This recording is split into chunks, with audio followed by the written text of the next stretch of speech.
Assalamualaikum warahmatullahi wabarakatuh. Waalaikumsalam warahmatullahi wabarakatuh. Alhamdulillah wassalatu wassalamu ala Rasulillah wa ala alihi wa sahbihi ajmain amma ba'd.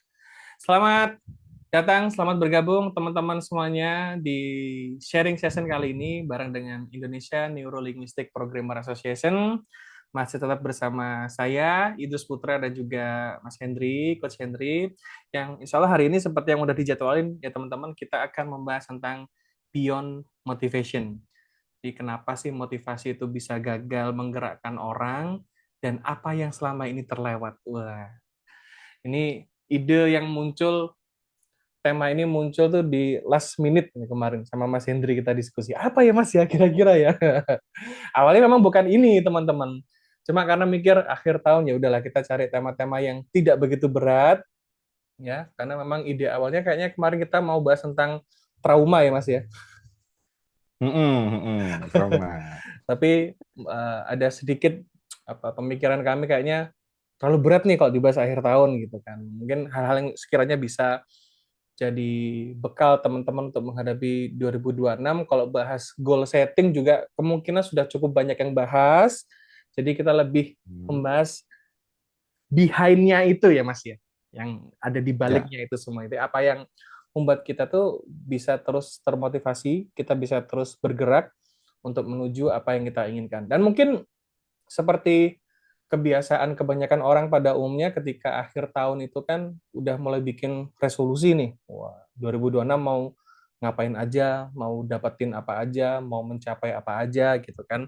Buat teman-teman yang sudah familiar sama NLP, mungkin dengan menggunakan well form outcome atau WFO itu bisa cukup ngebantu untuk bisa mendesain outcome yang lebih well dalam bentuk yang lebih bagus lagi, lebih presisi lagi. Nah, kita nggak ngebahas WFO-nya, kita nggak ngebahas tentang bagaimana merancang atau mendesain goal atau outcome, tapi kita lebih membahas tentang dari ya lebih banyak ke sisi-sisi psikologis atau internalnya juga ya, bagaimana motivasi itu bisa terus kita pertahankan, nggak gampang goyah gitu, terus dan juga kemudian bagaimana kita bisa menggunakan motivasi yang muncul itu untuk senantiasa menggerakkan diri kita terus menuju ke goal atau outcome yang kita inginkan tadi. Nah, sekarang kita masuk ke pembahasannya teman-teman ya. Jadi, siapa dulu nih yang tanya Mas Indri atau saya nih? masih terus cerita dulu lah. Oke, kita karena kita nggak terlalu banyak slide ya teman-teman ya. Jadi kalau Hari ini kita ngobrol santai kita ngobrol akhir santai tahun. aja. Jadi kalau teman-teman mau aktifin videonya boleh ya, audionya kita kita ngobrol aja santai hari ini. Kita nggak yang formal kayak kelas-kelas gitu nggak gitu. Karena memang kita ingin mendesain tema terakhir di akhir tahun ini itu lebih santai, vibes-nya itu lebih santai. Ya, Gitu. Oke, berarti ini ya. aku awali dari apa dulu nih Mas? Mungkin gini Mas Idrus. Jadi Hmm. kita itu kalau ngomong motivasi itu kan selalu kalau ngomong training motivasi itu kan biasanya yes yes yes yes gitu kan di Oke. sana kan. Iya, iya, iya, iya, Dan iya. itu kan mungkin anu ya sesuatu yang training yang sangat familiar di Hmm. Indonesia atau mungkin di Hmm, dunia ya hmm, di entah hmm. sekarang entah beberapa saat lalu gitu. Jadi kita Ya. kita ngobrolin soal bagaimana sih semangat, yel yel, oh, pasti bisa, yes pasti bisa, Hmm. yes kayak gitu kan di sana kan Heeh. komitmennya kayak gitu itu. Itu kalau dalam pandangan Mas Idrus gimana tuh? Oke, menarik nih. Aku termasuk pernah ikut beberapa seminar motivasi ya. Nggak banyak sih ya, beberapa. Tapi bukan seminar motivasi yang offline, Mas. Karena ikutnya Hmm. sesinya Anthony Robin dulu itu. Oh, Yang oke. online gitu, jarak jauh gitu ya, jarak jauh gitu. Nah, yang menarik memang di sana itu walaupun dilakukan secara online, tapi eh, perlu diajak kayak berdiri gitu-gitu dulu mas terus ya yeah, oke okay. Ho nah, gitu kan khasnya Anton Robin gitu-gitu gitu. Um, ini aku mengamati dari kacamataku sendiri mas ya, jadi yang pertama itu biasanya memang aku nggak ngebahas materi Anthony Robinnya enggak ya, tapi secara secara umum gitu yang sering kali aku Hmm. lihat juga memang kata-kata itu bisa menggerakkan kita, Mas. Yes, Ya. aku semangat, aku bisa, aku pasti bisa, aku mampu gitu kan. Cuma setelah belajar lebih dalam lagi, ternyata nggak hanya itu, bukan hanya itu yang pada akhirnya menggerakkan kita, yang pada akhirnya bisa untuk lebih menggerakkan kita.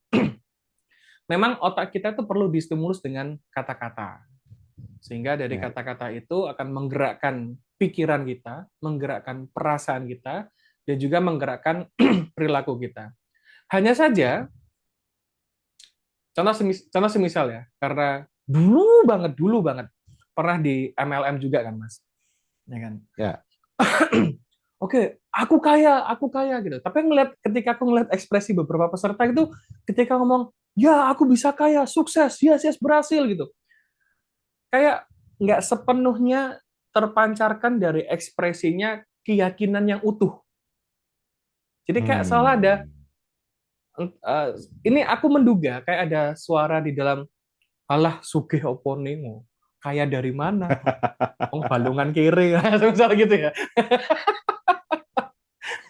Lihat aja rumah kayak gini, gini, gini gitu kan. Nah, ternyata bukan hanya betul kata-kata bisa menggerakkan, tapi akhirnya bukan satu-satunya yang akan menggerakkan kita, Mas Hendri. Satu itu. Terus Hmm. eh, kenapa pada saat sesi kelas motivasi kita bisa ikut jadi semangat gitu ya. Terus keluar dari sesi motivasi itu jadi kayak turun lagi gitu kan. Faktor yang aku amati ada banyak.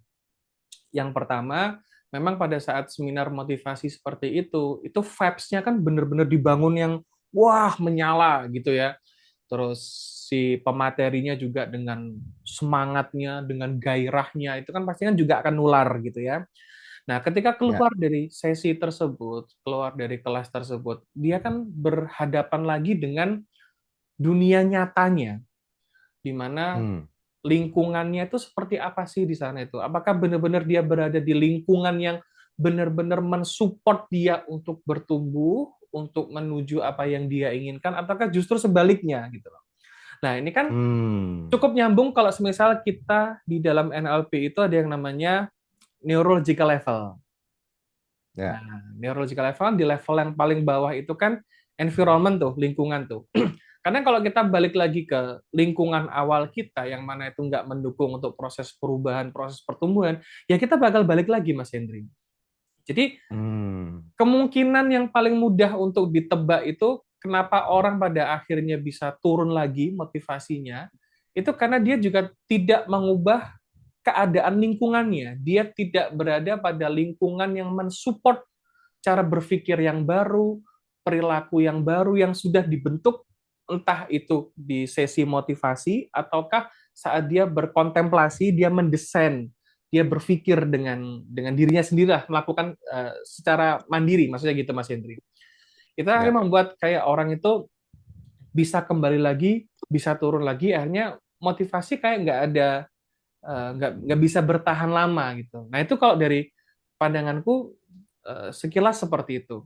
Nah justru aku sekarang Hmm. tertarik kalau menurut Mas Hendri, dari Hmm. pengalamannya Mas Hendri juga, apa Mas ya yang kira-kira tuh membuat orang yang jadi semangat di awal, terus lama-lama jadi turun tuh semangatnya itu. Kalau dari pengamatannya Mas Hendri, apa yang kira-kira membuat orang seperti itu, Mas?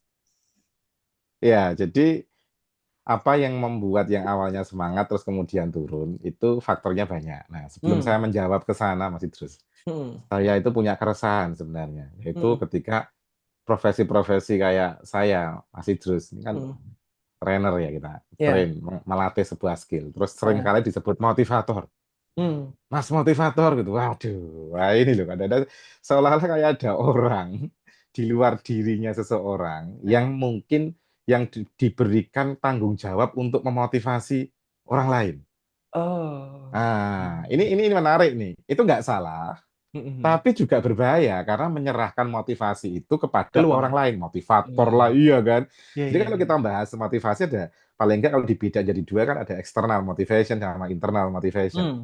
Nah, orang kadang-kadang menunggu momen untuk dimotivasi oleh orang lain gitu. Satu dimotivasi sama mungkin training, mungkin apa gitu ya, yang seringkali di training. Jadi kalau kita lihat dari neuroscience-nya adalah ketika orang training lonjak-lonjak itu kan Mhm.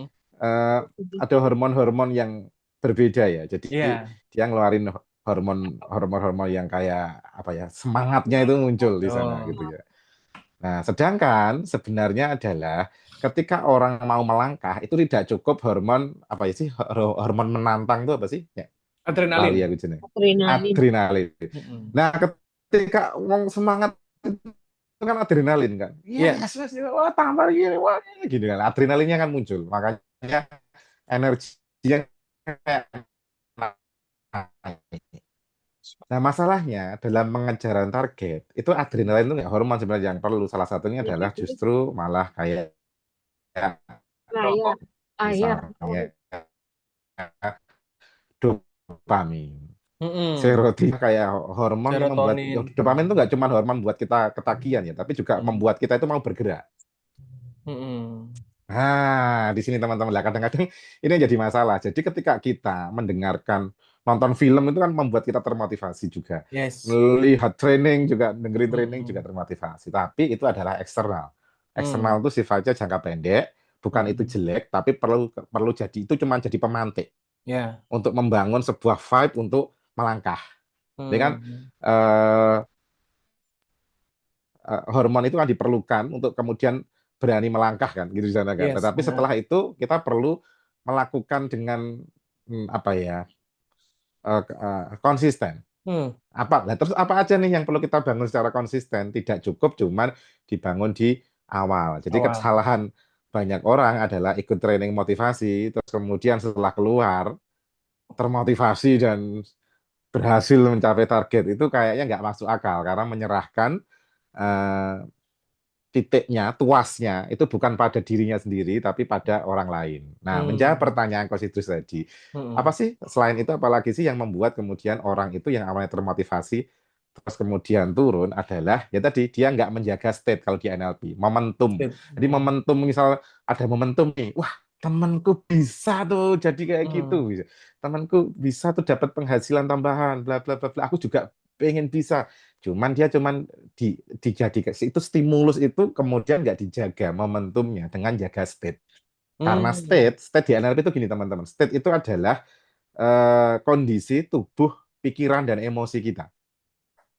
Nah, state itu kuncinya di situ. Jadi bukan pikiran kita aja, tapi state Hmm. itu adalah kondisi keseluruhan dari pikiran, emosi dan tubuh kita. Jadi tubuh kita, emosi dan pikiran itu saling mempengaruhi. Nah, Oke. ketika orang keluar dari state yang tidak keluar dari state yang memberdayakan, dia akan masuk ke state yang tidak memberdayakan. Hmm. Nah, ketika dia setelah dapat sebuah pemicu, terus kemudian masuk state-nya, tapi kayak nggak mungkin deh. Nah, kayak gitu state-nya dia pelihara di state yang seperti itu, maka Hmm. dia nggak akan melanjutkan momentum yang sudah dia dapatkan itu, entah inspirasi, entah training, entah kemudian baca apa, dia cuma akan berhenti di tempat. Kenapa? Karena dia nggak bangun state yang sesuai untuk melangkah. Nah, itu salah Hmm. satu penyebab yang sangat banyak adalah ketika dia nggak bisa ngelola state. Lah, state itu bisa dimunculin dengan sengaja. Jadi Hmm. lagi-lagi racunnya adalah ketika kita melihat bahwa motivasi itu harus dimotivasi sama orang. Ketemu motivasi eksternal itu cuma jadi kayak pemicu doang untuk di dalam diri dirinya tidak Hmm. mengizinkan, tidak bentuk state, tidak Hmm. bentuk kondisi pikiran emosi yang selaras dan kita lanjutin lagi, ya cuman Hmm. berhenti di situ aja. Atau mungkin kita udah mau minta motivasi dari orang lain, tapi kita orang Jawa itu dipaidu. Hmm. Iya itu gampang mak, nang jenengan Pak, saya susah Pak, gitu. Kenapa ya? Karena lagi-lagi adalah dia masuk ke yang kondisi pikiran, emosi, bahasa NLP-nya adalah dan tubuh, bahasanya NLP adalah state, Sip. kondisi emosi, pikiran dan tubuhnya ini ke kondisi state yang tidak memberdayakan. Yang perlu dilakukan adalah bagaimana kita membuat pikiran kita Hmm. memutar apa yang kita inginkan dan emosi kita Hmm.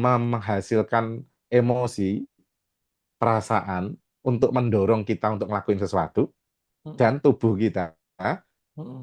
physically kita ya, masa bukan fisik penampilannya, tapi adalah fisiologi kita itu mendorong kita untuk dalam kondisi yang memungkinkan gitu ya, untuk ngelakuin sebuah hal yang kita inginkan untuk Mm. kita lakukan. Nah, kira-kira gitu Coach Idrus. Oke, oke, oke, menarik. Coach Berarti, Idrus mungkin baik. iya, ya, udah. Oke, berarti eh, setelah dapat vibes-nya, Mas, kan, ketika apa ya? Kan berarti kayak ada inspirasi yang masuk dulu ya, berarti ya. Ada inspirasi yang masuk, terus itu menstimulus rasa Mm-mm. semangat, menjadi termotivasi kan. Motivasi kan Mm-mm. dorongan, Mas, benar Mas ya? Dorongan. Ya, salah satu. Ha, berarti itu yang perlu dijaga berikutnya adalah state-nya ya. Ya, kalau menurut saya state-nya. State, oke. Kalau dalam NLP, teknik-tekniknya kayak misal anchor gitu ya, Mas ya? Nafas, Nafas, visualisasi apa itu? Kayak visualisasi. ya mental rehearsal. Nah, Mm-mm. membayangkan itu. Oke, oke, oke. Nah, terus ini lagi, Mas. Walaupun saya dan Mas Hendri ini kan memang basicnya itu kan trainer ya. Kita kan pelatih gitu ya, pengajar, pelatih gitu. Ya. Yang walaupun mungkin kalau misal diminta untuk isi sesi motivasional ya bisa-bisa aja gitu kan ya. Tapi kalau misal untuk melabeli diri sebagai motivator mungkin enggak gitu, tapi lebih kepada trainer, pengajar, pelatih gitu. Ya. Oke. Nah, hal yang biasa ini aku jadi ingat Mas, hal yang biasa aku sampaikan ketika di awal ya, ketika ngisi sesi motivasi gitu adalah em, motivasi aja tuh nggak cukup. Motivasi itu perlu diimbangi dengan yang namanya kompetensi atau skill atau keahlian, kemampuan gitu ya. Hmm. Jadi Ya. percuma kita punya motivasi tapi keahlian atau kemampuan yang dibutuhkan untuk mencapai apa yang diinginkan tuh nggak punya, ya percuma motivasinya bakal rusak, akan lebih mudah hancur gitu motivasinya. Jadi ini juga sebenarnya insight yang udah aku dapat cukup lama banget. Jadi ketika kita ingin bisa lebih bertahan, bukan hanya motivasi yang kita butuhkan. Tadi Mas Hendri sudah menyebutkan ada namanya state. Nah, ini mulai sambil kita rajut ya Mas ya. Ada Ya. motivasi, ada state, dan juga ada yang namanya kompetensi atau skill yang perlu Ya. dilatih. Analogi yang biasa dipakai kan kayak gini Mas ya. Katakanlah ada Hmm. orang nggak bisa berenang sama sekali gitu kan, terus Hmm. dimotivasi gitu kan, ayo kamu bisa tuh ngambang gitu kan, bisa bisa udah pokoknya yakin bisa gitu loh ya, karena bener Hmm. motivasi itu kan juga hubungannya dengan keyakinan ya Mas ya. Ya. Ya, Nah, betul. keyakinan. Nah, orang dimotivasi, orang nggak bisa berenang dimotivasi untuk bisa berenang gitu kan, terus diminta untuk berdiri di pinggir kolam renang, terus diminta untuk lompat gitu. Motivasinya kuat, tapi karena kompetensinya itu belum ada, ya dia akan tenggelam gitu loh. Nah, dalam keseharian pun juga sama, Ya. mau itu dalam pekerjaan ataupun dalam konteks kehidupan pada umumnya gitu loh. Apa yang kita inginkan, kita Ya. perlu butuh motivasi, state-nya dijaga, dan kompetensi atau skill-nya itu apa yang perlu kita miliki itu juga juga penting banget gitu loh. Nah, ini kayaknya eh, menarik kalau kita bahas neurological level ini, Mas. Oke. Jadi Oke. teman-teman di NLP itu kita akan rangkai beberapa obrolan kita untuk sebelum Mm-mm. nanti masuk ke diskusi teman-teman. Mm-mm. Jadi di NLP itu ada salah satu model yang dicetuskan oleh Robert Dilts, Mm-mm. terinspirasi sama salah satu tokoh antropolog Ya, Gregory Bateson gitu jadi ya. bagus.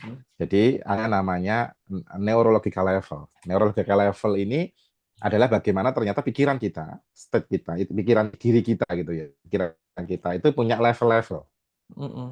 Nah, level-level inilah sebenarnya dalam konteks yang kita bahas hari ini itu semuanya perlu align, ada dan tidak Ya. saling menolak gitu ya, Mm-mm. tidak saling menidakkan, tidak saling apa ya, uh, harus perlu koheren. Koheren Coherence. itu artinya apa ya? Perlu saling mendukung gitu ya di sana Ya. ya di sana. Nah, so teman-teman misalnya kita akan mulai nih dari yang paling awal dulu. Jadi membangun motivasi itu perlu di dalam diri sendiri dulu, adalah perlu dari environment dulu. Environment itu apa sih? Lingkungan. Lingkungan tempat kita sehari-hari. Misalnya, kita pengen motivasi nyelesain kerjaan, misalnya gitu ya. Maka environment-nya itu yang perlu mendukung kita, perlu kita set untuk mendukung itu semua. Nah, bayangkan aja kalau kita, misalnya kita sedang ingin membuat supaya aku bisa termotivasi menyelesaikan pekerjaan ini, aku perlu berpikir yang jernih, clear. Tapi lingkungan kita itu semerawut. Nah, ini teman-teman mempengaruhi pikiran kita. Kenapa? Environment kita itu tidak mendukung kita untuk berpikir clear, jernih gitu di sana. Karena ngelihat, aduh ini belum mulai dulu deh dari menata environment. Lingkungan kita sebenarnya seperti apa sih? Apa yang kita bisa lakuin dengan environment? Makanya ada orang Jepang tuh, Mary Kondo atau siapa itu ada yang nulis buku yang sangat laris ya diterjemahkan bahasa Indonesia apa itu noto-noto, pokoknya noto-noto omah untuk merubah hidup dengan menata rumah atau apa itu. Aku terjemahnya saya agak lupa ya. Tadi intinya adalah Marie Kondo itu orang yang seneng nata-nata lah, orang dengan tradisinya Jepang di Jepang sana gitu. Dan ternyata itu bisa mempengaruhi mengubah hidup gitu ya. Meskipun ya beliau di akhir-akhir juga nggak semudah itu, nggak semua hal itu harus tertata, misalnya dengan rapi ya. Bayangkan aja di anak cilik terus selalu tertata itu kan nggak tidak memungkinkan kan kayak gitu itu. Mm-mm. Nah, artinya kapan kita membiarkan, kapan kita men-setting sesuai dengan ini akan membangun state apa lingkunganku ini. Hmm. Nah, itu yang pertama dulu tuh. Jadi penting yaitu adalah environment. Bagaimana environment ini kita set sehingga mendukung kita untuk bergerak mencapai melakukan action yang kita inginkan. Nah, tahap berikutnya adalah behavior. Monggo Kak Idrus. Ya, nah, ketika ini contoh semisal teman-teman, ketika kita tuh sudah punya goalnya, outcome-nya udah jelas gitu kan. Hal yang perlu kita perhatikan berikutnya setelah lingkungannya kita kondisikan sedemikian rupa agar lebih mendukung kemampuan kita dalam berpikir, ya, suasananya seperti apa yang bisa mendukung kita. Kemudian adalah kita perlu mengamati perilaku-perilaku apa aja yang perlu kita miliki dan yang perlu kita hindari, teman-teman. Nah, perilaku ini kan ada yang sifatnya itu sudah ada pada diri kita, yang menjadi kebiasaan diri kita, dan juga ada perilaku yang perlu dibangun dalam proses mencapai goal atau tujuan kita. Karena ketika motivasinya sudah ada, sudah punya nih motivasinya, dorongannya sudah punya. Tapi kalau tidak diimbangi dengan perilaku-perilaku yang mendukung, ya itu juga akan percuma. Nah, makanya biasanya nih kalau saya pribadi, teman-teman, contoh, saya punya goal adalah menyelesaikan buku kemarin itu. Jadi saya dengan Mas Hendri sedang membuat sebuah buku, dan alhamdulillah sudah selesai, tinggal finishing aja gitu. Dan alhamdulillah dalam waktu, kemarin berapa hari ya Mas? Proses editing itu kayaknya 2 harian lah ya, 2 harian lah editnya ya. Ya, 2 harian. Edit kan proses yang Hmm. cukup cukup lama juga gitu. Tapi alhamdulillah 2 hari itu bisa bisa diselesaikan dengan cara apa? Yang pertama, saya mengenali bahwa saya sudah punya perilaku-perilaku yang menunjang, yaitu semisal eh, memilih waktu dan ngosongin waktu sekian menit, sekian jam, di mana itu efektif digunakan untuk ngerjain buku, gitu ya. Ini yang barusan kemarin saya lakukan, aku lakuin. Terus yang berikutnya adalah hal-hal yang mengganggu apa, gitu. Perilaku-perilaku yang mengganggu itu apa gitu kan. Ternyata ada handphone yang mendistraksi gitu kan. Jadi makanya kalau waktu ngerjain seperti itu, handphone pasti nggak saya bawa, pasti saya taruh di kamar gitu loh. Nah, kalau WhatsApp itu kan terinstall di Mac sini, di MacBook ini. Jadi kayak notifikasinya kan nggak muncul gitu. Memang sengaja nggak dimunculin. Jadi itu nggak begitu mendistraksi. Nah, perilaku-perilaku yang saya kenali ini sebagai perilaku yang mendukung itu dipakai terus. Yang belum ada maka dibangun. Yang mengganggu, yang sekiranya itu bisa menghambat proses dalam menuju goal, itu dieliminasi. Nah, sebenarnya neurological level ini sendiri juga tujuannya adalah agar kita tahu ini bukan urutan ya Mas Hendra, tapi lebih kepada elemen-elemen atau Ya. hal-hal yang nanti akan membantu diri kita dalam proses perubahan. Kita mau mengubah apapun. Nah, mencapai goal itu kan perubahan toh. Ada pergeseran dari kondisi sekarang menuju ke kondisi yang diinginkan. Jadi sebenarnya neurological level ini menjadi sebuah framework, bisa menjadi sebuah prinsip kalau kita mau mengubah keadaan diri kita ataupun mungkin orang lain, kita bisa pakai ini teman-teman. Jadi makanya level pertama tadi adalah lingkungan, terus yang kedua itu adalah perilaku, terus yang ketiga adalah kemampuan gitu loh. Nah, kemampuan ini yang berhubungan dengan skill. Seperti yang aku sampaikan tadi, Mas Hendri. Jadi, motivasi tanpa Hmm. kompetensi itu kan percuma, gitu loh. Kayak kita nggak bisa Hmm. berenang, dimotivasi untuk berenang, ya tenggelam aja ketika udah masuk ke kolam, gitu loh. Makanya dalam mencapai goal, kita juga perlu tahu kira-kira kemampuan spesifik apa aja yang perlu dimiliki untuk proses menuju outcome atau goal yang kita inginkan tadi. Monggo Mas Hendri untuk dilanjutkan di capability ini. Hmm. Ya, oke. Setelah kita temuin setting nih, environment, terus kemudian ada behaviornya gitu ya, kita setting untuk yang mendukung proses kita dalam menggerakkan diri kita mencapai apa yang kita inginkan untuk kita lakukan, maka langkah selanjutnya adalah capability. Nah, ini yang disampaikan Coach Idris tadi, yaitu nggak cukup cuman dengan Motivasi. niatan gitu jadi terus motivasi gitu ya atau cuman oke udah tak setting nih lingkungan oke nih aku udah matiin HP nih gitu ya tapi kita nggak punya capability jadi lucu juga orang dimotivasi tapi orang nggak punya nggak diajarin sesuatu kan nggak make sense ya orang orang disuruh ya kata tadi loh orang disuruh untuk berenang di laut gitu ya tapi dia nggak punya kapabilitas environment-nya di laut behavior-nya pokoknya gerak-gerak kayak gini capability-nya gimana nggak punya, saya nggak ngerti caranya renang. Nah, bahaya sekali kan di situ. Artinya teman-teman, maka dalam mencapai sebuah, kita pengen ngelakuin sesuatu itu, memotivasi diri dengan dalam diri itu, kita juga perlu membangun kapabilitas.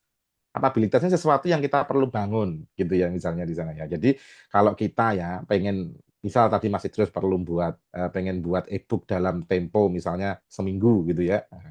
Maka capability-nya kita perlu perlu bangun dulu dong. Apa itu? Oh, ngerti caranya gunain Canva gimana, gitu ya di sana ya. Nah, kayak saya misal kita diskusi soal ini isinya apa. Kita perlu ngerti dulu, kita petain, kita akan nulis soal apa, sub-sub bagiannya apa saja, tulisannya apa, konsepnya seperti apa. Lah kemampuan itu perlu dimiliki. Karena modal motivasi doang, aku pengen buat e-book sih, tapi kok nggak bisa ya, misalnya gitu ya. Karena mungkin kita bukan cuma karena kurang motivasi, tapi kapabilitasnya nggak kita bangun.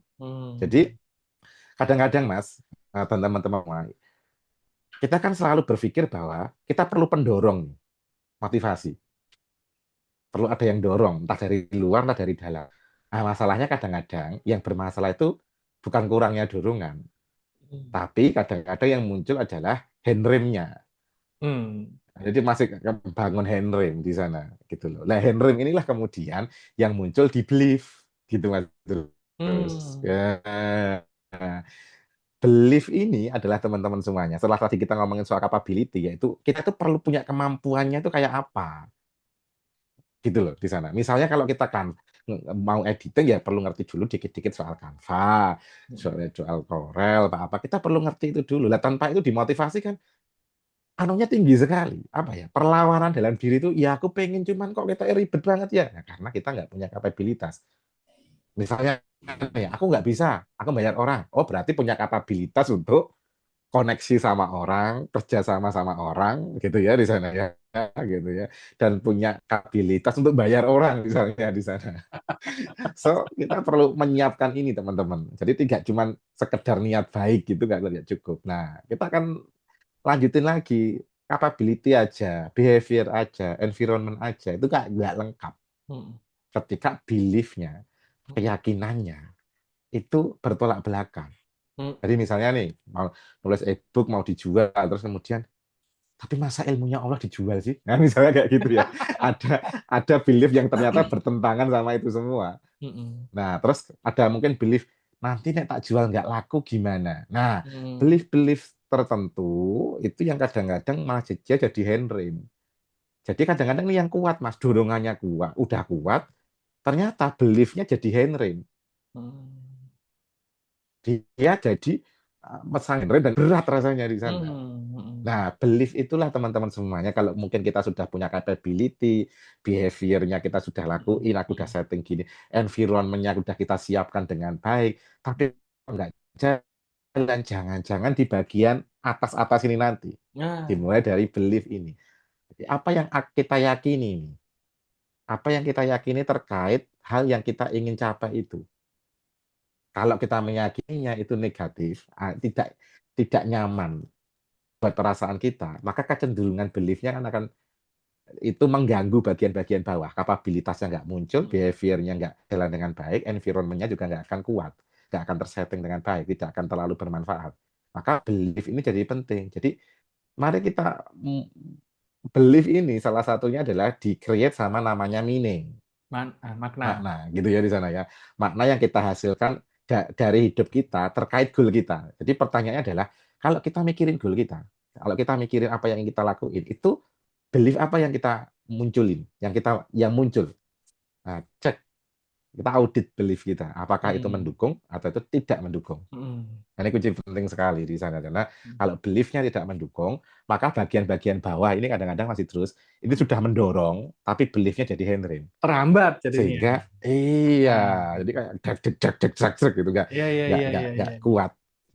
Nah, bagian ini yang kadang-kadang secara halus nggak sadar dimiliki gitu loh di sana itu. Hmm. Ya misalnya kalau ada yang teman-teman, kok kamu tuh buka konsultasi berbayar, ya nggak enak lah masa curhat sama saya kok bayar.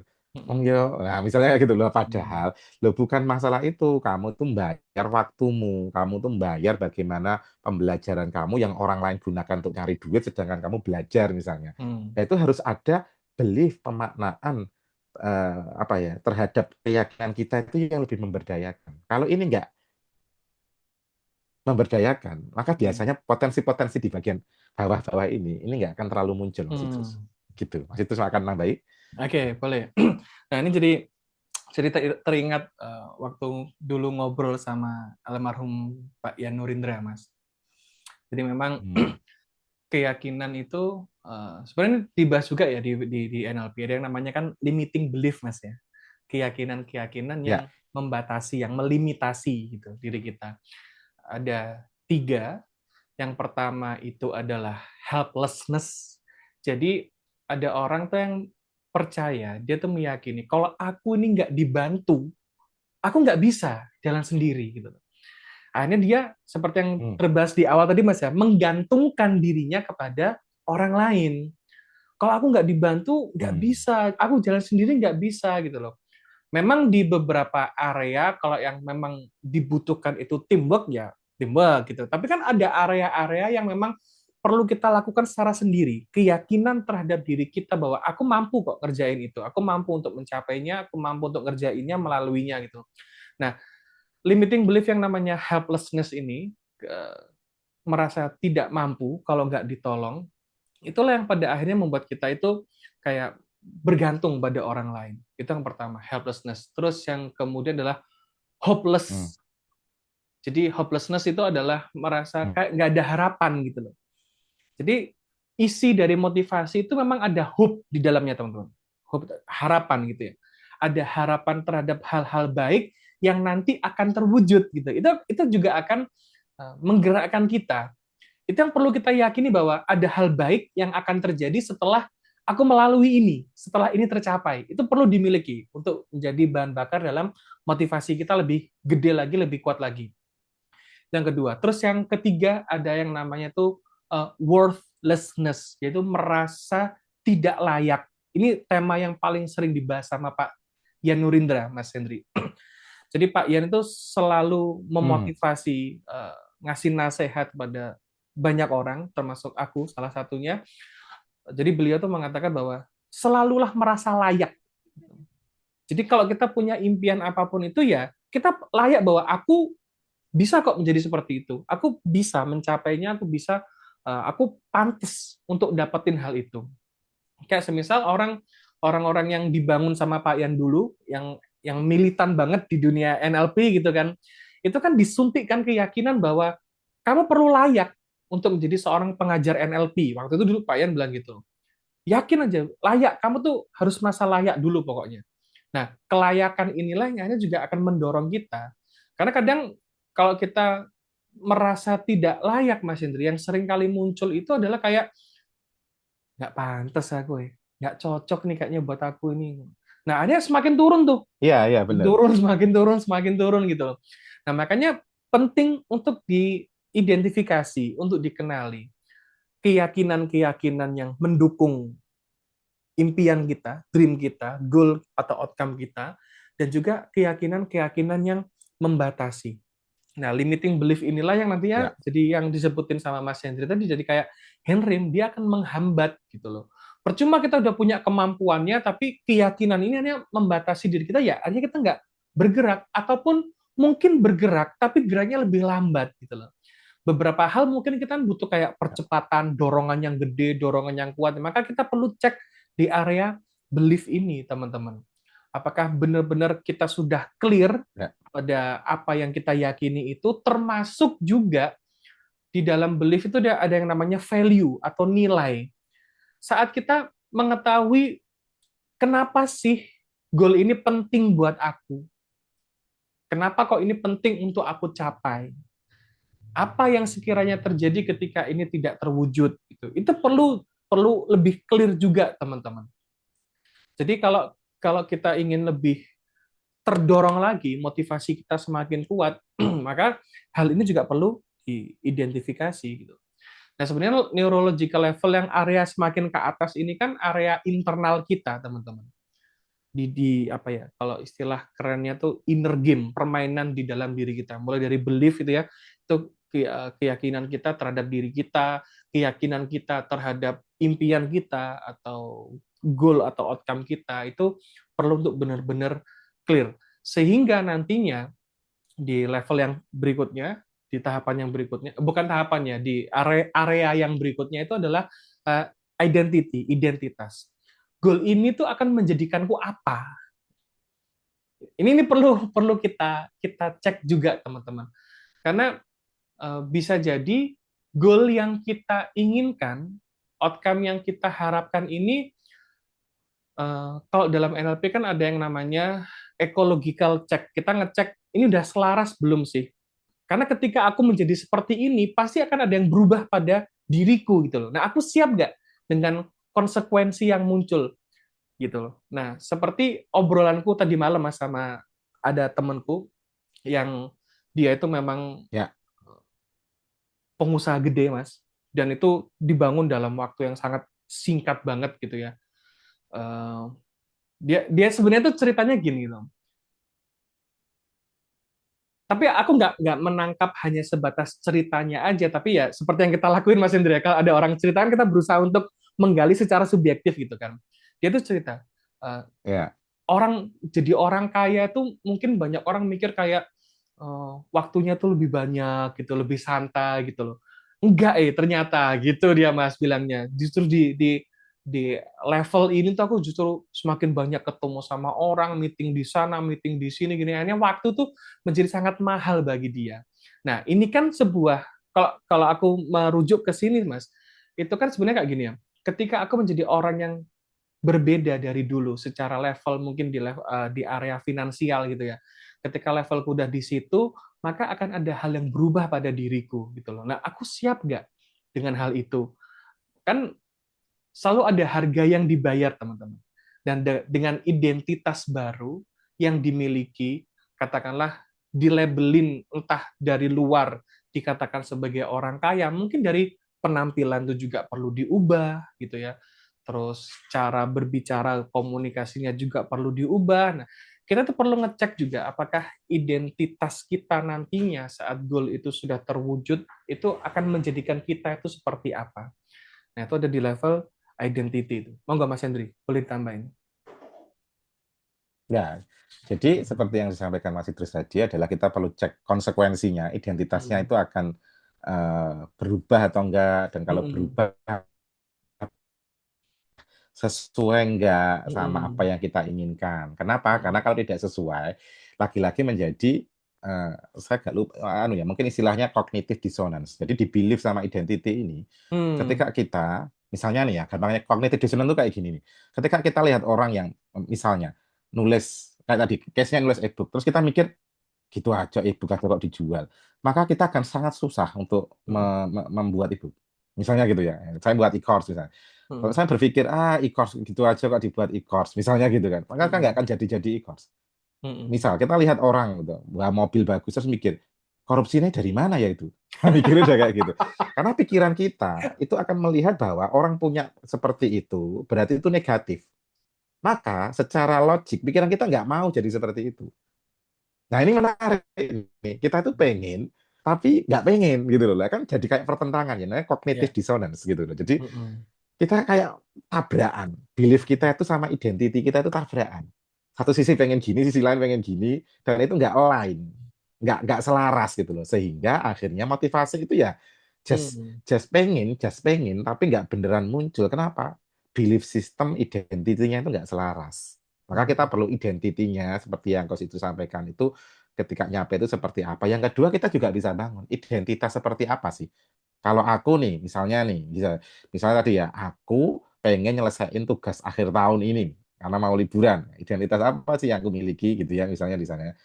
Alah, aku emang cuma bekerja eh, rendahan, ya cuma ngelakuin aja. Maka kita akan jadi berat sekali. Maka Mm. perlu diganti identitinya apa nih? Identitinya oke, oke, ini aku jadi tumpuannya ini teman-teman nih. Nah, teman-teman liburan aku bantu teman-teman untuk ngelakuin biar mereka senang, biar mereka bahagia. Jadi identiti kita identiti penolong istilahnya gitu ya di sana ya, atau membuat orang bahagia. Identitas kita adalah orang yang membuat orang lain bahagia, membuat meringankan bebannya orang lain misalnya. Mm. Nah, itu akan berbeda teman-teman dibanding dengan Allah aku mau pekerja rendahan misalnya Mm. gitu ya di sana. Lah itu akan sangat-sangat berbeda sekali. So identity ini perlu di align seperti yang disampaikan Mas Idrus tadi. Dan ada satu lagi teman-teman yang memang kita sengaja nggak munculin di situ gitu ya. Sengaja itu tidak sengaja, saya nggak tahu ini Mas Idrus ini. Nggak sengaja kalau ini nemunya. Tapi memang udah ada di slide berikutnya, nanti akan kita obrolin. Ada salah satunya adalah ngomongin soal purpose. Jadi teman-teman level ketika kita pengen ngelakuin sesuatu, ada satu secret recipe. Mm. Resep yang kemudian jadi resep rahasia yang perlu kita tambahkan di sana. Sehingga lebih kuat adalah namanya adalah purpose. Bos. Gimana Mas Idrus? Purpose ini fungsinya. Oke, jadi eh, ini lebih lebih luas, lebih dalam gitu ya teman-temannya. Kalau kita membahas tentang purpose, kadang kalau semisal katakanlah ya kita anggap ini sebuah keinginan ya atau menjadi, tapi bukan outcome, jadi sebuah goal aja lah. Aku pengen jadi orang yang kaya gitu, misal gitu ya, kaya. Ya, walaupun itu belum spesifik kayak kayak apa, kayak monyet atau kayak apa. Maksudnya seberapa kaya gitu ya. Pengen kaya tapi seberapa kaya gitu. Nah, ketika kaya ini sebenarnya untuk apa sih gitu. Nah, kita membahas tentang hal yang lebih besar dari itu. Hal yang lebih dalam dari itu. Itu purpose. Tujuannya apa? Saat aku menjadi kaya itu untuk apa sih gitu loh. Nah, ini kaitan dengan hal yang sifatnya lebih kayak spiritual lah ya. Spiritual. Ini menjadikanku untuk apa? Untuk apa hal ini gitu loh. Nah, purpose ini semakin besar, semakin kuat dan semakin dirasa kayak ini kalau misal di beberapa purpose yang aku lakuin ya Mas Hendri ya. Ya, Pasti salah satu purposeku adalah kebermanfaatan. Jadi artinya untuk banyak orang gitu lah. Jadi apapun yang aku lakuin, semisal aku bikin apapun gitu ya, yang berhubungan dengan NLP mungkin, pasti yang jadi purposeku adalah apa manfaatnya untuk orang lain. Dengan adanya hal ini tuh untuk apa sih? Manfaatnya untuk orang lain tuh apa gitu loh. Karena ya kalau bagi aku pribadi kebermanfaatan itu kan di area belief ya, value gitu loh yang aku pegang itu. Sehingga itu juga akan mempengaruhi purposeku. Jadi untuk apa aku mencapai hal ini tuh untuk apa sih gitu. Itu juga perlu kita jawab teman-teman. Apapun goalnya, apapun outcome-nya, ketika kita menggali tujuan besarnya sebenarnya apa ya? Untuk apa hal ini terwujud? Untuk apa hal ini aku perjuangkan gitu loh. Itu akan membuat kita lebih lebih bijak ya, kayak kayak aku ngerasa lebih perspektif kita juga bisa lebih luas, terus lebih wise, lebih bijak dalam bertindak, kita mengambil keputusan gitu. Terus saat itu sudah terwujud, kita kita ngerasa benar-benar terpenuhi gitu loh. Nah, purpose teman-teman, ini yang aku rasain gini Mas Hendri. Ya. Purpose itu ngerasa bikin aku apa ya, fulfillment, ngerasa kayak terisi gitu loh. Kadang kan ketika orang itu berupaya apa ya, effortnya itu gila-gilaan mati-matian itu kan ngerasa kayak ada yang hilang, ada yang berkurang, ada yang kosong gitu kan. Nah, ketika purpose-nya ini kuat Mas Indri, yang aku rasain, walaupun capek tapi senang. Walaupun lelah gitu ya. Walaupun waktu banyak habis kepake gitu kan. Tapi ada perasaan happy di sana. Nah, itu yang aku ngerasa kayak akhirnya purpose ini menjadi hal yang sangat luar biasa banget kalau kalau kita berhasil menggali dan nemuin gitu loh Mas Hendri. Kayak semisal Ya. contoh lah, kita diskusi tentang apa yang mau kita lakuin di ILPA ini buat kebermanfaatan banyak orang gitu kan.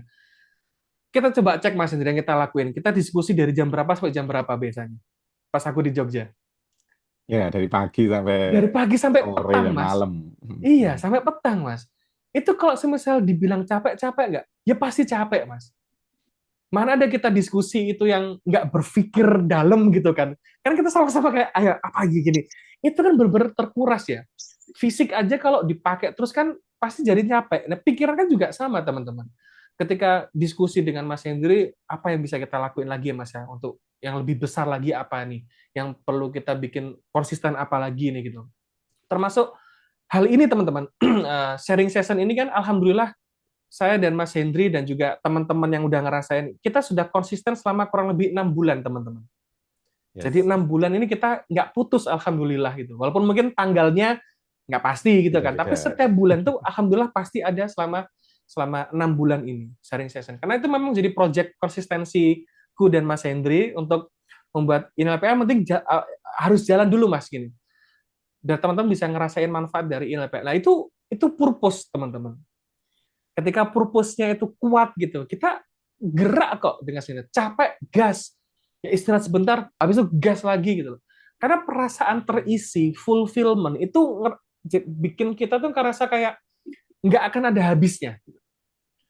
Capek, iya. Bukan artinya menolak rasa sakit, enggak. Tapi justru membuatku ngerasa lebih kayak, iya aku menerima rasa capek ini, kesakitan ini untuk hal yang lebih besar. Gitu Mas Henry, untuk purpose ini. Wow, oke. So, purpose jadi sesuatu yang ya, membuat batin itu lebih terisi gitu ya, Betul. lebih lengkap Yes. isinya gitu di sana Iya. ya. Dan purpose ini jadi gini teman-teman. Ketika pertanyaannya itu gini, ketika kita dalam rangka untuk memunculkan dorongan ya, memunculkan dorongan, memunculkan sebuah aksi, maka pertanyaannya jadi seperti ini. Selain untukku sendiri, manfaat apa yang lebih besar ketika aku bisa melakukannya? Nah, kira-kira kayak gitu.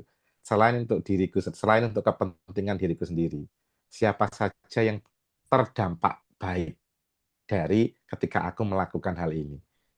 Nah, defaultnya ini dalam pemahaman saya, defaultnya manusia adalah selalu eh, terpenuhi fulfillment ketika dia merasa bermanfaat. Ini penting nih.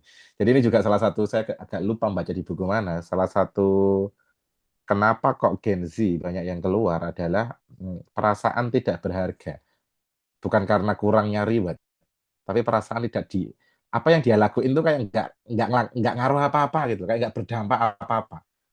Bisa jadi karena nggak berdampak, bisa jadi berdampak, tapi tidak mendapat sebuah kayak validasi dari perusahaan atau dari atasannya.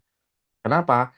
Karena sense of purpose-nya, rasa untuk aku tuh punya sebuah niatan yang lebih besar, itu jadi tidak dia dapatkan.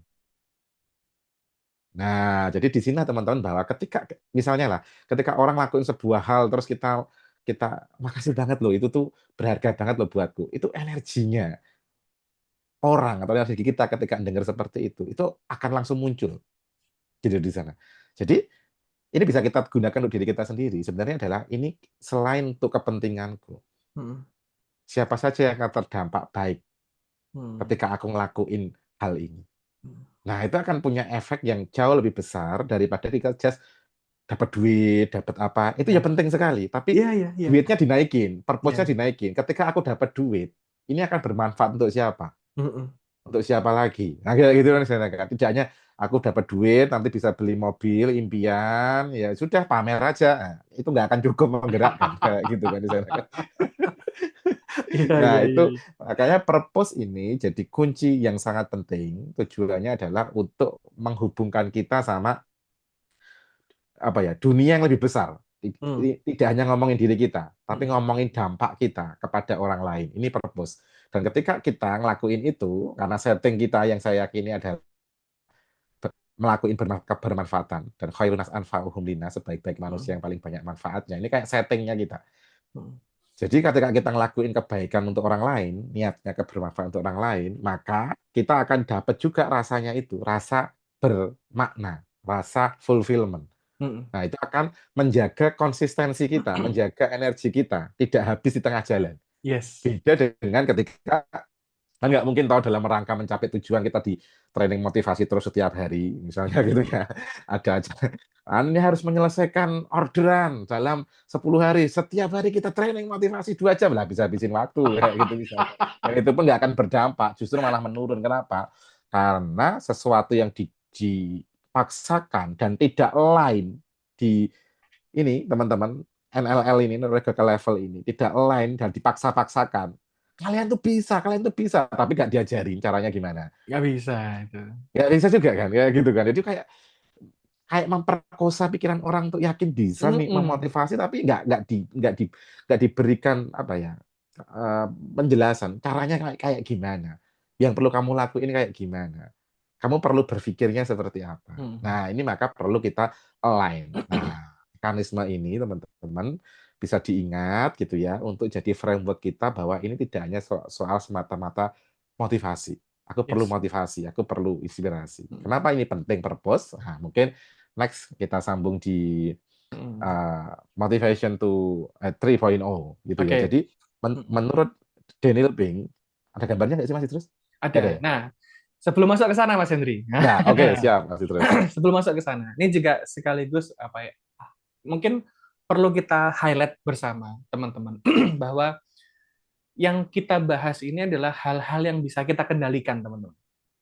Hmm. Karena gini, dalam berproses menuju goal apapun itu, kalau misalnya kita sebagai seorang pegawai, kalau kita sebagai seorang pekerja, kita Hmm. punya pimpinan, kita ikut sebuah instansi, institusi atau organisasi apapun itu yang kita bekerja di sana.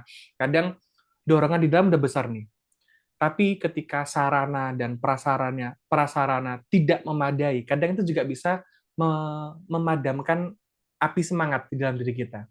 Udah gede tuh, ya. Terus karena sarana dan prasarana mungkin untuk mengerjakan tugas-tugas pekerjaan kita itu nggak terpenuhi gitu ya, banyak yang kurang atau mungkin nggak ada, itu kan memang bisa membuat motivasi kita jadi turun dalam bekerja, teman-teman, dalam mengerjakan apapun. Nah, itu hal yang di luar kendali, teman-teman.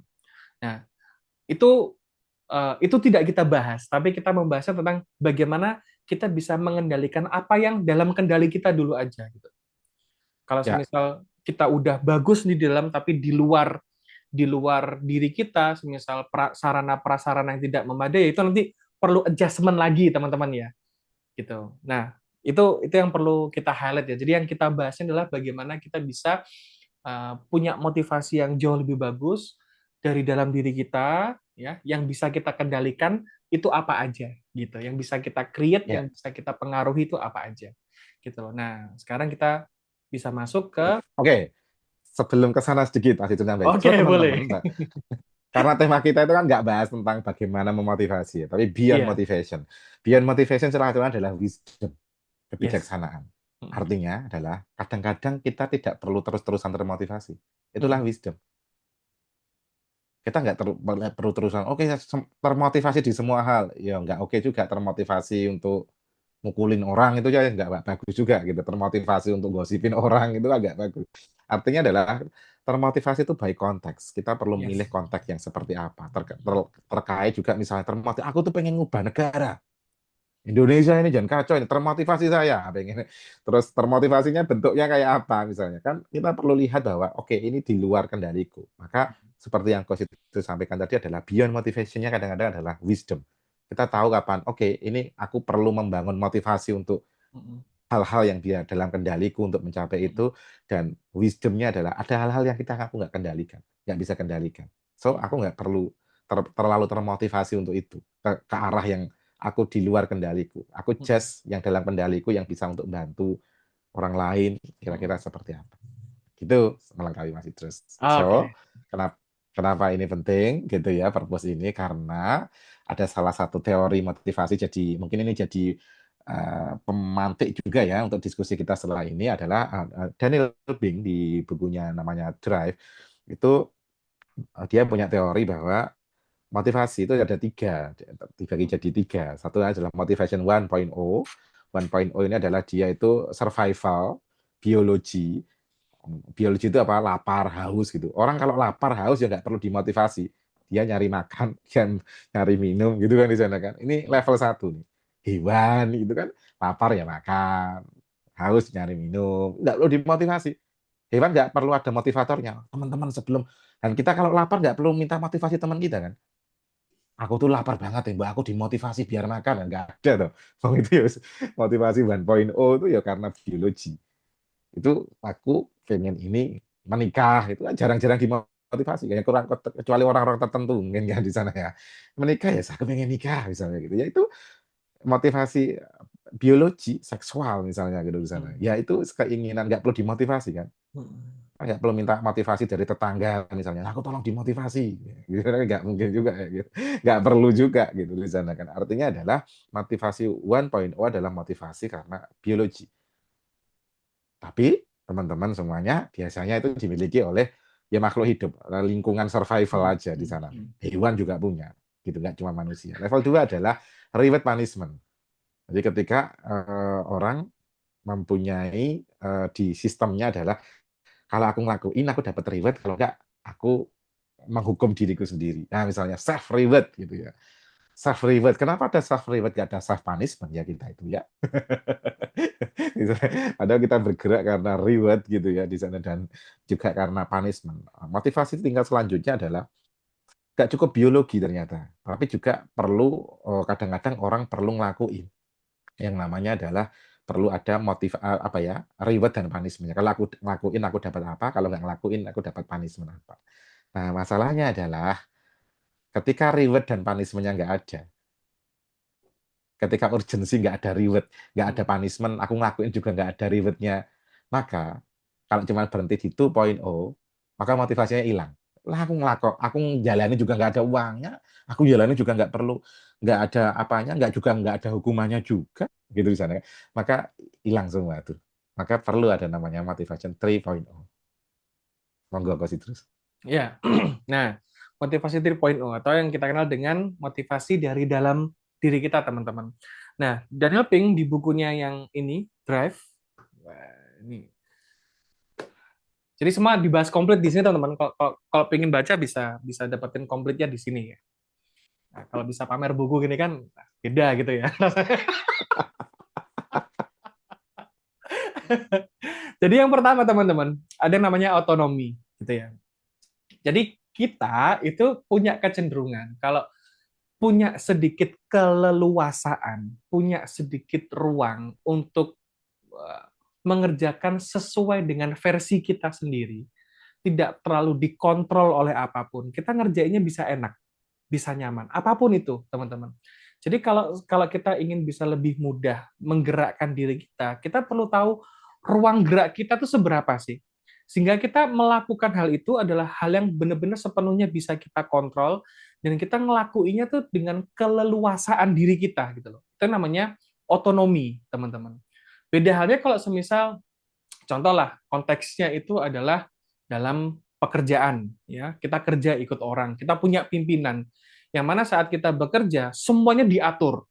Pertama gini, kedua gini, ketiga gini, keempat gini. Kita harus, ya memang beberapa hal perlu perlu seperti itu. Tergantung yang dikerjain apa. Kayak misal di pabrik kan memang harus sistematis banget gitu kan. Tapi kalau semisal seorang sales gitu, seorang penjual, yang mana dia perlu punya otonomi, yang tahu lapangan dia, yang tahu bagaimana bentuk karakteristik customer-nya dia. Nah, orang-orang yang berada di atas itu lebih cenderung kayak ngasih arahan aja, selebihnya berikan kebebasan, otonomi kepada orang-orang tersebut untuk melakukannya. Nah, sama diri kita pun juga sama. Kembali ke tadi bahwa kita perlu tahu betul apa aja yang bisa kita lakuin dengan baik, teman-teman. Nah, saat kita bisa ngelakuinya dengan leluasa, dengan enak gitu ya. Kita semisal dalam proses belajar, itu juga sama. Kita perlu punya otonomi. Kita pingin mencapai sesuatu, kan pasti ada, kayak tadi ya, perlu ada skill yang kita tambahin, perlu ada skill yang kita kuasai. Nah, proses untuk menguasai skill itu kan belajar. Nah, kemampuan untuk belajar ini yang perlu kita sesuaikan. Contoh, durasi belajarnya itu sesuai dengan kemampuan kita, ya, senyamannya kita tuh berapa. Yang penting nggak terlalu kendor, nggak perlu terlalu kenceng gitu. Kita yang lebih tahu. Itu yang dimaksud dengan otonomi. Saat kita punya keleluasaan, kebebasan untuk mengerjakan hal itu, ya, kita ngerasa lebih lebih mudah, lebih enak, lebih ringan untuk kerjainnya. Monggo, yang kedua, Mas Hendri. Mas Hendri? Nah, jadi Oke. ini bisa kita gunain teman-teman sebagai ya, halo. Iya, Sudah oke. aman? Aman? Oke.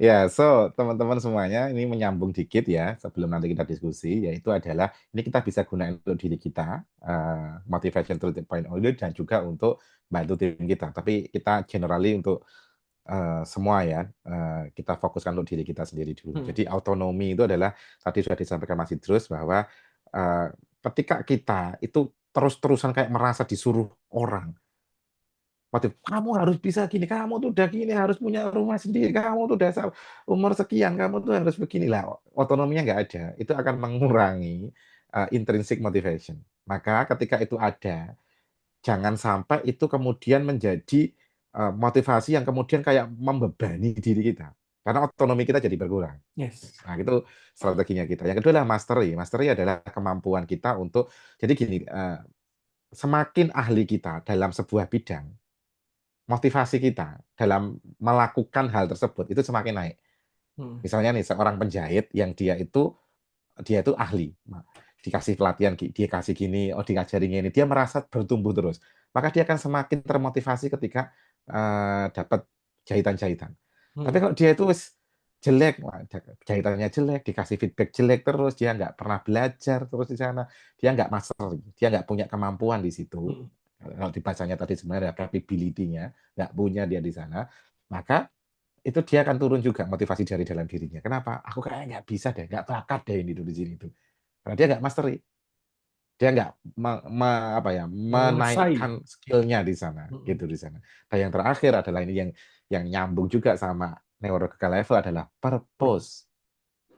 Ini sama seperti penjelasan saya adalah bahwa kita perlu gabungin autonomi, ya, bahwa kita ada itu adalah keinginan dari dalam diri kita kalau kita punya hal yang pengen kita accomplish gitu ya, kita selesaikan di sana, dan kemudian memastery, kita perlu punya capability, kemampuan, dan kita latih terus. Dan yang terakhir adalah kita perlu punya purpose. Apa dampaknya ini buat diriku sendiri dan juga buat orang lain? Apa dampak dampak baiknya untuk diriku dan untuk orang lain? Nah, ini akan jadi satu panduan yang tidak hanya satu framework ya, yang kita bisa gunakan bahwa untuk ngelakuin sesuatu tidak hanya sekedar just motivasi bahwa aku harus bisa, atau just dorongan aja bahwa kayaknya aku pengen deh, tetapi ternyata ada hal-hal lain yang perlu kita miliki, kita siapkan gitu ya, untuk kemudian bisa mempunyai daya dorong dari dalam batin kita. Begitu, masih terus? Oke, siap. Jadi kita coba jahit lagi ya Mas Hendri ya. Ya, Jadi motivasi itu adalah sebuah dorongan.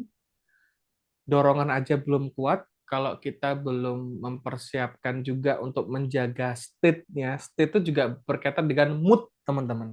Kita ya, mood nggak ngerjain hal itu kapan. Nah, mood kan bisa dibangun. Nah, sama, state itu juga sama. State itu bisa bisa dibangun.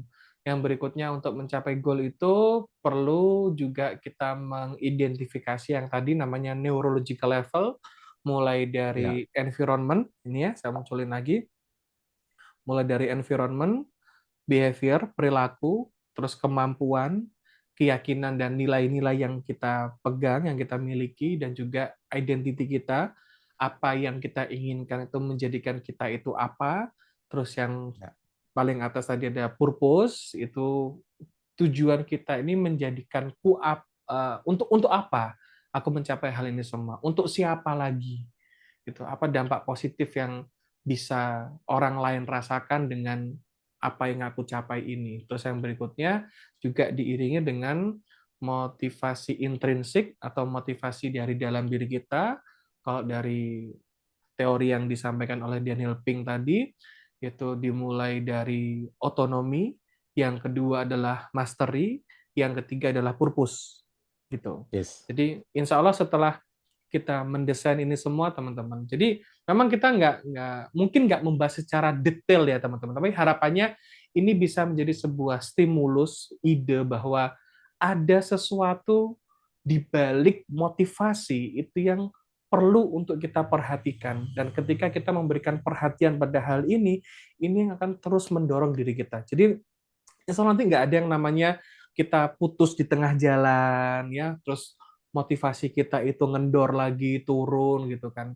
Karena insya Allah ini sudah saya lakukan teman-teman. Mas Hendri pun juga insya Allah sudah melakukannya, karena kita ngerasa bahwa ini yes, ini oke banget nih kalau kalau kita tuh punya hal ini dalam proses mencapai tujuan, goal, impian atau mungkin outcome kita gitu. Ini yang benar-benar kita butuhkan. Jadi Ya. gitu. Nah, Ya, jadi saya nambahin dikit masih terus mungkin oke. melengkapi. Jadi kalau saya itu kadang-kadang memang ngalami, ya kadang turun juga masih terus. Kalau Mm-mm. ngomong motivasi kadang turun. Mm-mm. Tapi saya nggak jagain motivasi kan. Ya. Jadi motivasi itu terlalu lemah kalau kita jadikan sebuah pegangan gitu. Maka kita Mm-mm. yang harus mengenerate itu semua. Nah, apa yang perlu kita lakukan? Ya terkonek lagi sama konsep besar, purpose-nya apa. Apa yang perlu aku lakuin. Mm-mm. Jadi Mm. kadang-kadang kita disconnect. Dan itu manusiawi. Yes. Tidak usah merasa kok, aduh kok aku turun ya motivasinya. Ya namanya Mm. manusia, naik Mm. turun gitu. Naik terus nggak enak gitu. Mm. Nah, Mm. jalan itu kadang naik, kadang turun itu Mm. it's okay gitu. Ya, yang penting kita tahu, aku mau kemana nih. Aku mau kemana dengan wisdom kita. Oke, dan aku perlu connect. Aku perlunya apa di NL Mm. tadi? Lingkungannya seperti Mm. apa? Behaviornya seperti apa?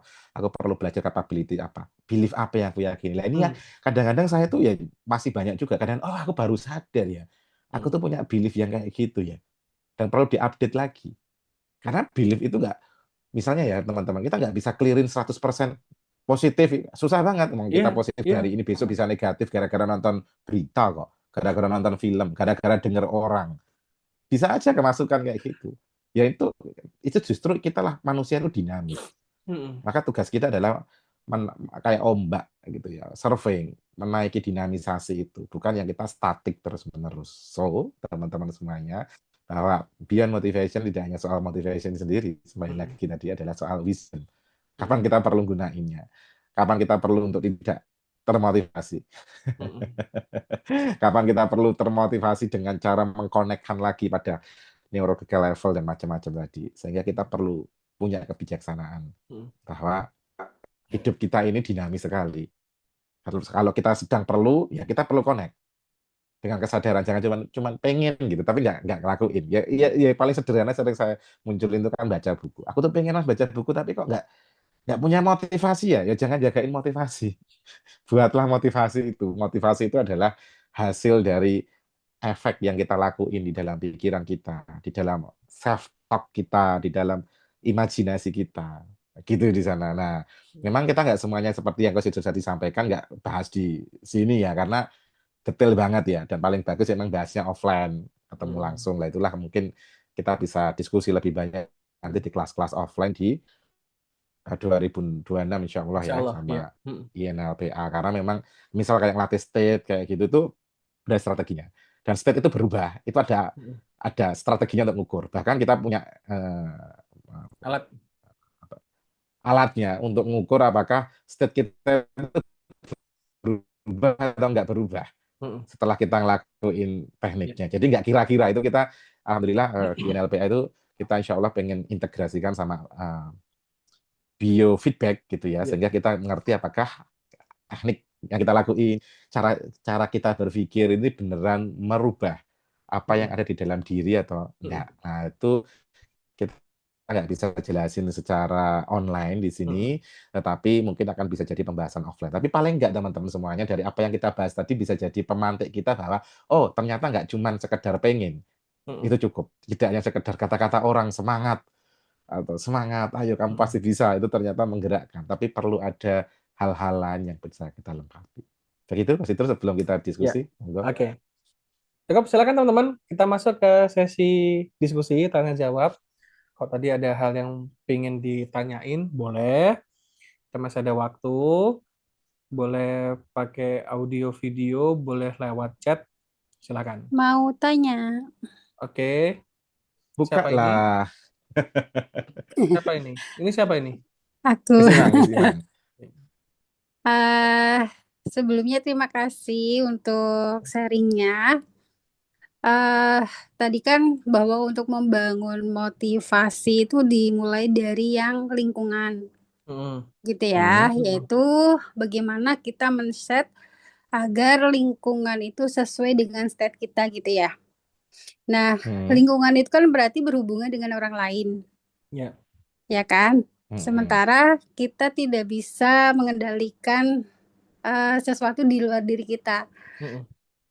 Terus itu solusinya seperti apa? Atau mungkin tadi ada penjelasan yang terlewat, gitu aja. Berarti lebih ke orang. Iya, yang Orang dimaksud sekitar. lingkungan di sini orang kan atau gimana? Orang atau makhluk yang lainnya? Lebih ke orang, Orang ya. Iya, Bukan kucing, bukan? Bukan ya? Oke. itu nanti saya dikandangin. Oke. Silakan Mas Hendri. Ya, ya lingkung environment itu nggak cuma orang. Environment itu mungkin salah satunya orang ya, tapi bisa juga ruangan kita, tempat kita beraktivitas dalam dalam mencapai itu gitu ya, dalam menyelesaikan pekerjaan itu environment. Jadi tidak cuma orang. Pertanyaannya, gimana kalau ternyata orangnya tidak memungkinkan naik naik kuat ya, naik satu level di atasnya tadi, namanya behavior. Behavior itu perilaku. Nah, perilaku apa yang kita bisa lakuin kalau environment-nya kita tidak memungkinkan di situ? Ya behaviornya. Lakuin apa? Geserlah ke tempat lain. Nah, ini namanya behavior. Perilaku kita. Kita mau, oke, ini nggak cocok deh, ini nggak enak deh. Ya udah geser ke sana lah. Geser ke sana lah, gitu loh, di sana. Nah, gimana kalau itu tuh di rumah, Mas? Di rumah tangga, di rumah, misalnya gitu ya. Misalnya, kan? Ini environment-nya ya kayak gitu ya. Nah, environment mungkin orangnya nggak bisa kita rubah, tapi ruangannya kita bisa setting. Ruangannya kita bisa setting gitu loh di sana.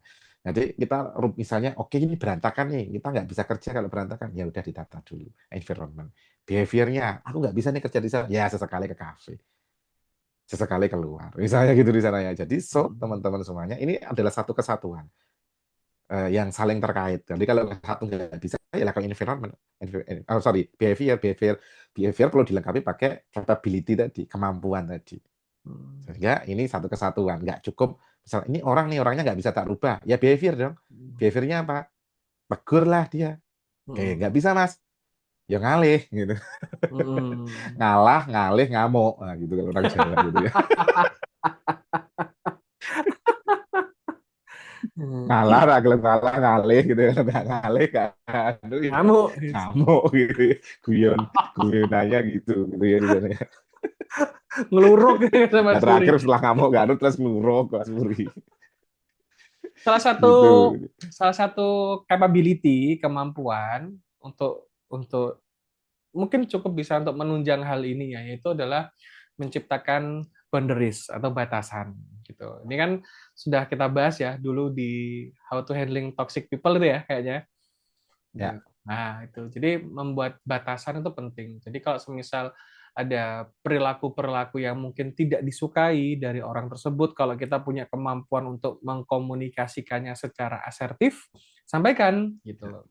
Kalau enggak ya udah, kalau kita memang semisal memilih untuk diam ya kita sendiri yang men-set up bagaimana keadaan yang benar-benar kita inginkan seperti apa gitu. Kalau memang orang itu nggak bisa dieliminasi gitu loh. Ya, ya, ya. Iya kan? Jadi boundaries-nya, Sip. batasannya gitu loh. Boundaries kan berarti Hmm. termasuk rules gitu kan, aturan Hmm. aturan-aturan yang perlu disepakati bersama gitu loh. Ketika aku misal aku ngelakuin hal ini, ini contoh sebentar yang saya lakuin teman-teman. Jadi kalau di rumah Mas Hendri, ini kan di ruangan Hmm. kerjaku gitu kan. Jadi Hmm. anak-anakku juga tahu gitu loh kan. Ketika aku semisal ada Zoom seperti ini gitu kan, atau mungkin aku lagi ngerjain sesuatu, aku pasti bilang jangan berisik dulu, ya kan? Kasih waktu, aku minta waktu berapa? Sejam, 2 jam gitu kan. Itu aku sampaikan dulu, Mas. Itu kan termasuk Hmm. batasan gitu loh. Jadi Yes. kamu boleh untuk rame, tapi nanti setelah ini gitu loh. Hmm. Batasannya gitu. Itu ke anak-anak gitu kan. Ke istri juga sama gitu kan. Pokoknya selama aku masuk di ruangan ini, jangan diganggu dulu, pokoknya sebelum sebelum aku tuh manggil Jangan atau mungkin keluar. ditelepon, jangan Kalau ditelepon untuk ngajak tidur gitu. iya kan masih ada yang dikerjain soalnya. Oke. Karena biasanya di sini aku baca gitu kan, terus ada sesi Zoom kayak gini gitu. Jadi kenapa bisa kondusif karena memang rules-nya jelas gitu. Mudah-mudahan menjawab ya. Silakan teman-teman yang lain kalau ada yang ingin kita diskusiin lagi. Gitu ya Mbak Imang ya. Mana Oke, gitu? terima Oke, kasih. siap. Silakan ada lagi teman-teman. Ya, monggo teman-teman yang boleh buka kayak kamera, Mm-mm. eh, mikrofon, atau mungkin chatting. Mumpung kita suasana akhir tahun, ada Mm-mm. hal-hal yang mungkin perlu kita adu rasa gitu. Wah, sih. Orang Jogjanya itu adalah ngadu rasa. Hal-hal yang mungkin kita perlu diskusikan dengan perasaan. Asik. Ada, Silakan. teman-teman? Kalau masih ada, Mm. mumpung ada sedikit waktu, Mm. aman, tidak ada, Kuresi mungkin.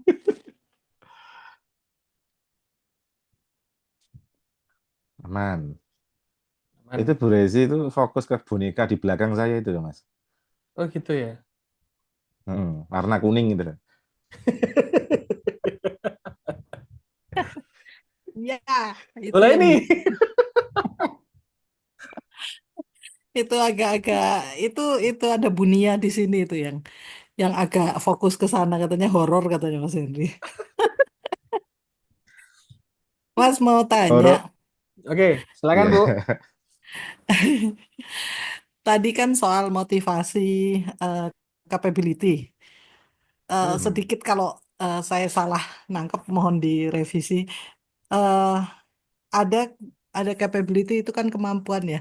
Jadi misalnya kayak saya ini, saya punya motivasi besar untuk membenahi laporan keuangan di usaha gitu ya. Hmm. Tapi Hmm, kapasitas saya itu eh, nggak bisa dan nggak tahan dengan angka. Hmm. Gitu. Jadi hmm. baca angka itu nggak bisa. Apakah capability di sini maksudnya tadi itu kita punya kemampuan untuk membayar orang lain untuk mengerjakan itu termasuk motivasi yang ya motivasi itu tadi gitu. Jadi motivasi motivasi kita untuk memperbaiki laporan keuangan itu bisa terwujud dengan kita membayar orang lain untuk menyelesaikan itu gitu. Seperti itu atau gimana? Bu Rezi, Bu Rezi Hmm. ini kita naik dikit ya. Identiti yang diberikan Bu Rezi sendiri di dalam konteks itu apa? Bu Rezi sebagai apa? Eh, owner. Nah, itu dia. Lah kalau sebagai owner sekarang ya, berarti capability apa yang diperlukan? Nah, jawabannya justru gitu, Bu. Naik dulu identitasku adalah Mm-mm. owner, apakah capability untuk membuat laporan keuangan itu adalah capability sebagai seorang owner atau enggak? Nah, itu pertanyaan nggak bisa sama, tergantung Bu Resi. Oh, kalau saya Enggak, Mas, itu eh, cuma baca aja. Ya berarti bukan itu. Bu Resi fokus ke bagian yang lain. Aku baca yang penting bisa. Berarti hal lain sebagai owner, identity sebagai identitiku adalah owner perusahaan. Identitiku adalah orang yang memimpin teman-teman, ya kan? Nah, ya, berarti keyakinan apa yang aku miliki, aku tidak harus bisa semua hal, tapi aku harus cukup ngerti. Misalnya, turunin lagi Bu ke identity. Berarti, kok identity, ke capability. Capability. Kemampuan apa mm, aja yang aku miliki? Oh, kalau di mm, keuangan, baca laporan keuangan. Berarti membuat enggak? Menang enggak? Ya enggak tahu. Enggak, berarti Mas. Kalau enggak, ya kembali lagi ke diri tadi. Gitu loh di sana. Apa itu? Karena peranku sebagai owner, maka capability-ku bukan untuk membuat, tapi membaca, Membaca. misalnya gitu ya. Memahami, misalnya gitu doang kan. Nah, karena aku mm. owner, berarti di dalam laporan keuangan apa yang bisa aku lakuin? Ya, aku nyuruh orang bagian itu. Karena aku tugasku tidak tidak untuk membuat gitu ya di sana. Mm, Tapi mm. kecuali kadang-kadang di peran yang lain, Bu, tapi itu belum ada keuangan ya Mas bagianku. Ya kadang-kadang nyambi, berarti perannya adalah ini sebagai owner ditinggalin dulu, peranku adalah sebagai Hmm. apa tadi misalnya akuntan gitu loh. Tapi Accounting. Mm, pertanyaannya akunting gitu. Pertanyaannya adalah ini geseran nggak nih peran ini? Bu Desi bisa bagi nggak nih? Karena perannya kan identitasnya nggak cuma satu, Bu. mm, Nah, identitas itu gini loh, di perusahaan sebagai owner jangan dibawa ke rumah tangga misalnya. Halo, aku owner rumah tangga kan nggak jalan juga kan. Nah mm. itu karena identitas itu konteksnya kan kita perlu letak Berubah. gimana gitu loh. Hmm. Kira-kira gitu. Kalau itu ada tambahan dikit. Udah aman Mas, komplit itu. Gimana Bu Resi?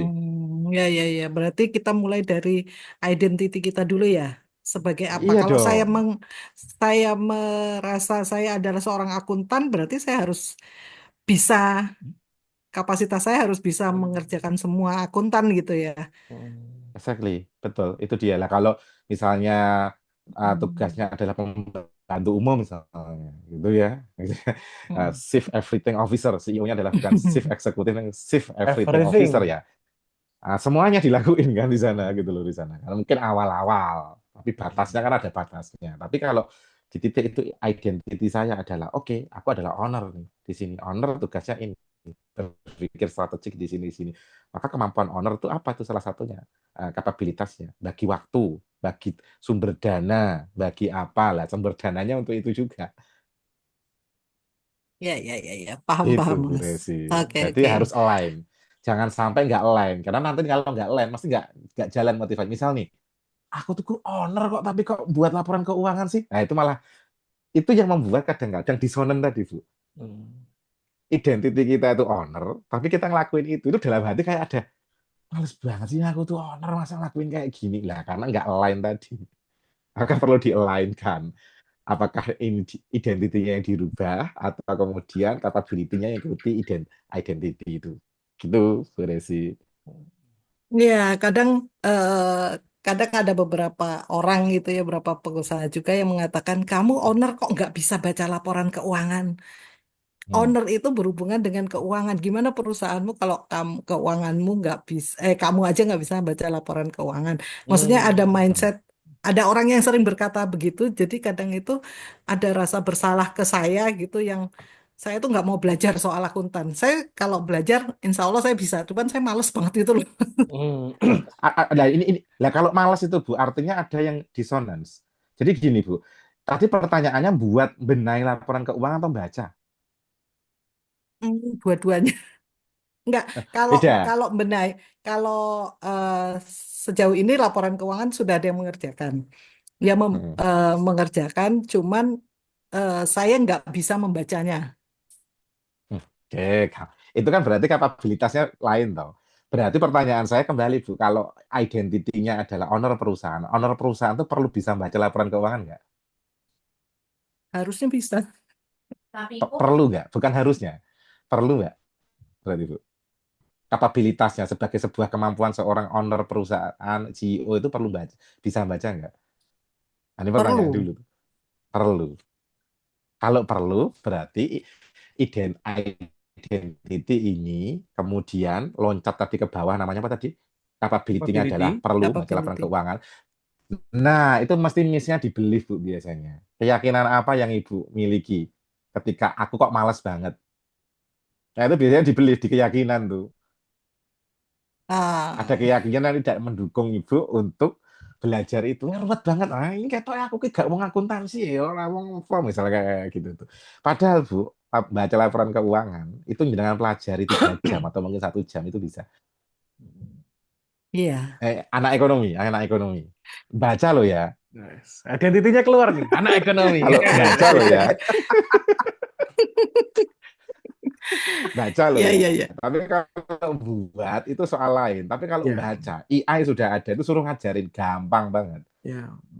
Rugi laba itu Iya. apa, logikanya gimana. Kalau males ya, laporan keuangan masukin aja ke ChatGPT, whatever itu untuk analisa di situ. Itu kan baca juga, Bu. Mm-mm. Iya kan?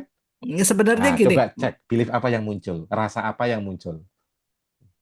eh, Gimana, Bu? rasa yang muncul itu.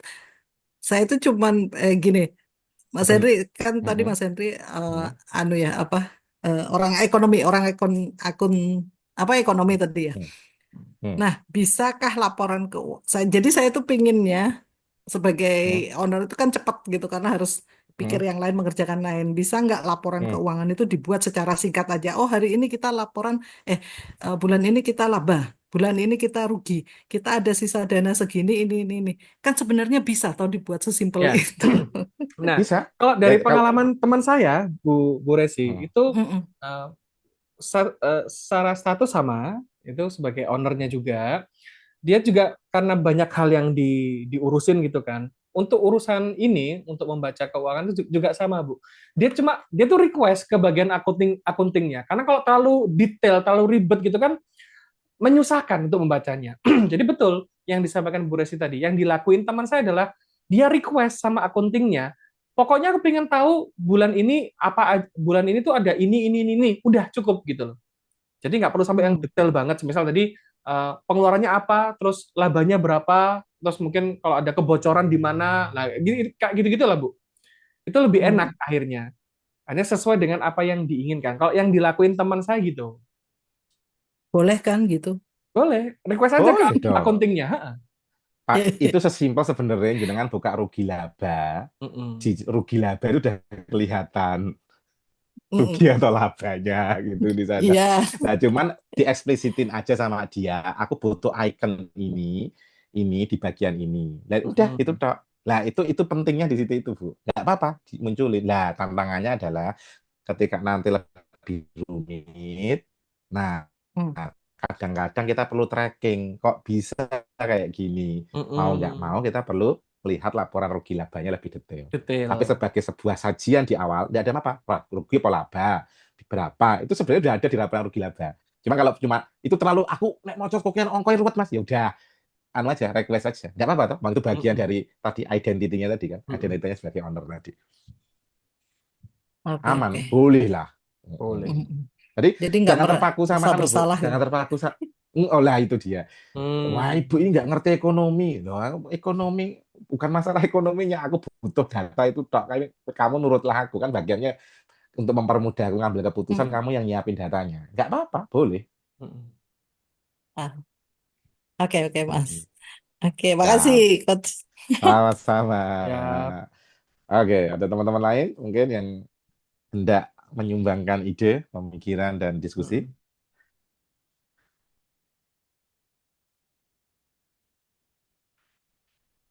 Ini ilmu kebatinan, pelaku ilmu kebatinan, jadi Dibatin kita semua ya. diskusinya di dalam batin kita.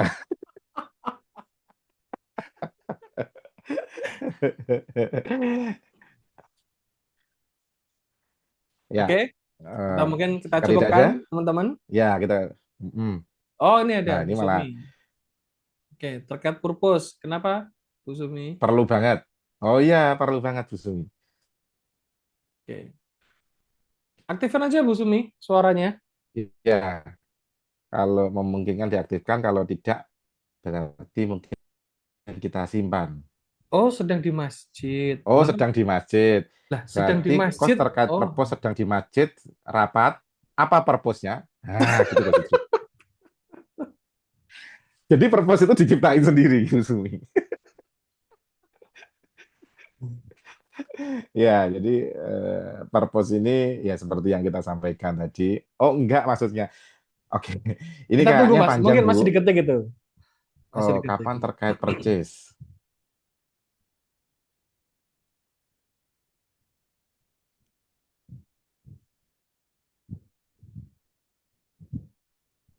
Oke, teman-teman lain mungkin akan ada yang Mm-mm. diskusi dulu sambil nunggu Bu Sumi.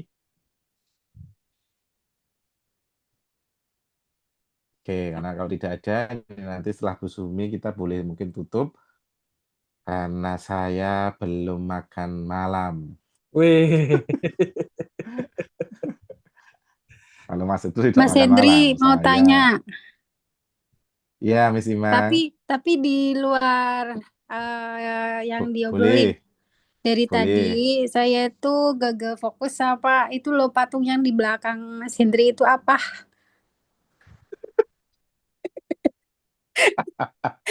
Udah itu Gagal fokus kan, berarti nggak fokus kan? fokusnya ke situ. Oh, fokusnya ke situ. Ya, itu cuma boneka aja itu. Dan by the way, teman-teman semuanya, inilah dunia saat ini. Bahwa saya tidak sedang dalam ruangan dengan boneka itu, tapi ini adalah virtual background, Miss Imang. Jadi itu nggak tahu boneka apa itu, saya juga nyomot Oh iya virtual iya iya. backgroundnya dari internet. Besok Itu tadi dilihat Ini lagi. menarik. saya itu loh screenshot loh mau tanya nanti gitu loh. Oh iya udah oke oke oke. Sebentar, ini tadi yang nanya, Miss Imang itu yang nanya ke Bu Resi juga. Enggak, Bukan, Bu tadi Resi Bunia kok yang bilang nanya. ke saya. Oh, beda lagi. Ya Beda. Allah, banyak sekali ya yang memperhatikan. Oh, ternyata Coba banyak dilihat sekali ya yang coach. memperhatikan Iya, boneka iya, kecil iya. itu ya. Udah tahu saya, Bu. Tapi saya nggak terlalu, ya boneka. Nah, itulah kadang-kadang logika mistisme itu kuat sekali di Indonesia. Sehingga sehingga melihat boneka gitu Barangkali langsung ngeri penampakan gitu. soalnya. Nah, itu namanya trigger.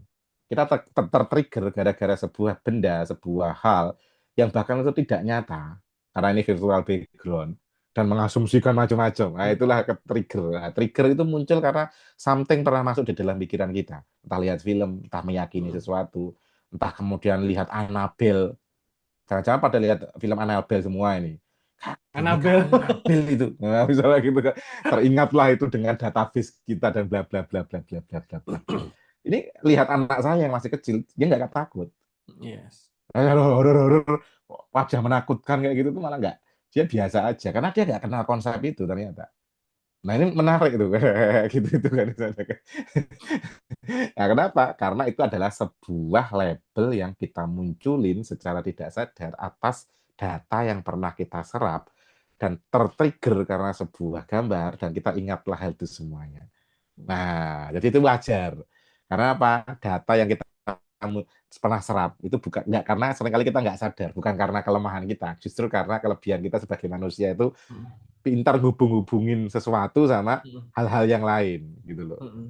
Saya kaget tadi ada yang chatting saya Bu Resi, Mas ada yang lihat di belakang jenengan ada boneka warna kuning tak lihat. Belakangku perasaan tembok kok nggak ada boneka warna kuning jangan-jangan ternyata adalah virtual background. Ya, ya, ya, menarik itu. Boneka itu sebenarnya safe place-nya Coach Henry. Wah, itu bunyi yang japri. Iya, kayak Annabelle itu di sana kan karena kita ada konsep-konsep yang kita munculin sehingga jadilah itu penampakan-penampakan yang kita maknai. Boneka itu tidak punya makna sampai kita memaknai. Oke, teman-teman semuanya. Ya, mungkin cukup Mas Hendri Purpose ya. kapan dibahasnya? Bu Sumi tadi udah clear ya, sama aku juga sudah screenshot. Ya, gitu. Clear semua. Oke, terima kasih Yes. teman-teman. Alhamdulillah Ini jadi kelas sharing session kita terakhir di tahun ini, ya, 2025. 2025 ini. Insya Allah kita ketemu lagi di tahun depan. Dan mudah-mudahan apapun yang sudah kita eksplorasi bersama tadi, siapa tahu ada insight-insight ataupun ide yang terpantik dari proses eksplorasi di kesempatan kali ini bisa ngebantu teman-teman semuanya untuk bisa meng-create behind and beyond the motivation, yaitu terkait dengan purpose, tujuannya itu apa, dan juga penting untuk digali lebih dalam lagi tentang hal apa aja yang berawal di dalam diri kita atau kita kenal sebagai motivasi intrinsik sehingga kita tidak bergantung pada hal-hal yang berada di luar diri kita. Silakan Mas Ya. Hendri. Ya, saya ucapkan terima kasih kepada semua teman-teman yang sudah berkenan hadir dan menemani Learning Forum di beberapa bulan ini gitu ya sampai akhir tahun ini. Saya mengapresiasi sekali dan seperti yang kita pahami bahwa diskusi seperti ini adalah input buat diri kita dan input itu mempengaruhi cara berpikir kita. Jadi misalnya tadi pagi kita ketemu orang gitu terus orangnya marah-marah gitu ya. Meskipun cuma 5 menit tapi itu ngasih input ke diri kita.